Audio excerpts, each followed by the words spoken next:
minha filha está com a adenoide de 60% e devo fazer o que devo fazer. Ela só vive resfriada, corizando e tossindo.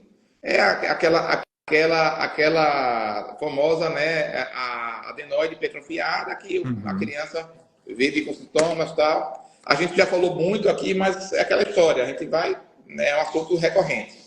Com certeza. E é importante a gente reforçar isso, Jorge, porque muitos pais e mães ficam apegados a esse diagnóstico de hipertrofia de adenoide e se esquecem de tratar a rinite da criança, né? O ponto-chave para tratamento da hipertrofia de adenoide é manter a rinite bem compensada, certo? Então não adianta você pensar, ficar, porque adenoide e tal é cirurgia. Nem, a maioria das vezes não é cirúrgico. Inclusive a adenoide tem a sua evolução natural, né? Ela tem aquela fase de crescimento que a maioria das crianças, dos 2 aos 6, às vezes até 8 anos, elas podem crescer em algum momento. E a partir dos 8 anos ela começa a evoluir, né? Ela começa a regredir aquele tecido linfóide, aquela carne esponjosa que fica lá atrás do nariz. Essa é a evolução natural para a maioria das crianças.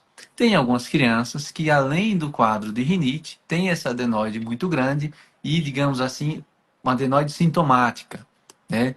E sempre reforço, mas o tamanho dela. Eu tenho um paciente com adenoide, desculpa, tenho pacientes com adenoide de 80% e que não tem praticamente sintoma nenhum. Dorme de boca fechada, não tem sinusite, otite de repetição, né? Não ronca à noite, sai bem das crises. Eu vou operar essa criança para quê? Vai resolver o quê na vida dessa criança? Não faz sentido, né? Óbvio que é exceção. Adenoide geralmente desse tamanho costuma causar problema, certo?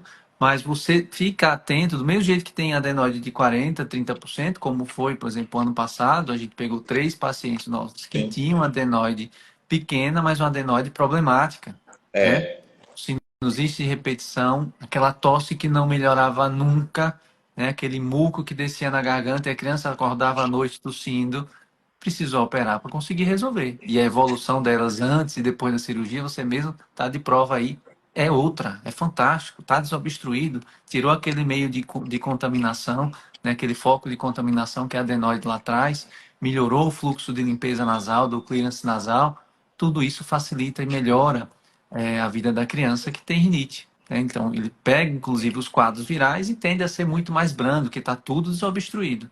A via respiratória está desobstruída por conta do processo cirúrgico, certo? Então, o que é que eu recomendo? Criança com hipertrofia de adenoide precisa ter um acompanhamento especializado, otimizar esse tratamento da rinite. Inclusive, eu sempre faço o tratamento clínico inicial antes de indicar a cirurgia, né? Inclusive, essa semana mesmo passou um pacientezinho, você encaminhou para fazer o exame da videonasolaringoscopia e muitas vezes eu coloco a observação. Precisa fazer o tratamento clínico, caso, né, se esse paciente tiver um quadro clínico refratário, pensar na possibilidade, considerar a possibilidade de cirurgia, né? Mas não é a rotina para todo mundo. Começa a estabilizar aquele quadro inflamatório crônico da rinite, da asma, a tendência da maioria desses pacientes sair bem, sim, sem sim, sim, cirurgia. sim.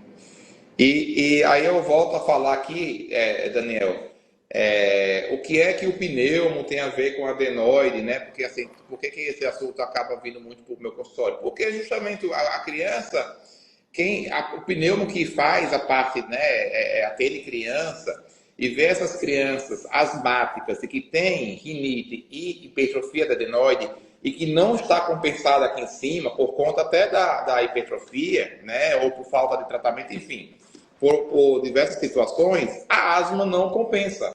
É a criança que vai ter aquela tosse persistente, aquela criança vai ter aquela tosse recorrente, crises de asma, crises de bronquite. Então, são duas coisas totalmente conectadas, via aérea superior e via aérea inferior, para a gente manter essa parte baixa, né? A criança sem tosse, sem chiado no peito, sem falta de ar, aqui em cima tem que estar compensado. E aí é essa orientação que o doutor Daniel está passando aí com relação a essa questão da adenoide. Muito bom, muito bom. E tem, complementando aqui, Jorge, uma dúvida muito comum, né? Por Sim, exemplo, tem uma dúvida aqui de, de um uma seguidora aqui, que está assistindo a live, ela perguntou: minha criança tem tosse seca com frequência. Qual profissional eu devo procurar? Né? Na maioria das vezes, o paciente, quando tem tosse, ele termina procurando inicialmente o pneumo, Sim, né? E, sim, embora algumas vezes ele termine chegando para o otorrino também, principalmente quando sim, tem sintomas nasais associados. sim, Então, para responder acho que foi a Adriele que perguntou aqui, precisa ver qual é a predominância dos sintomas. Se tem sintomas predominantes nasais, de garganta, infecção de garganta, primeira opção, otorrino.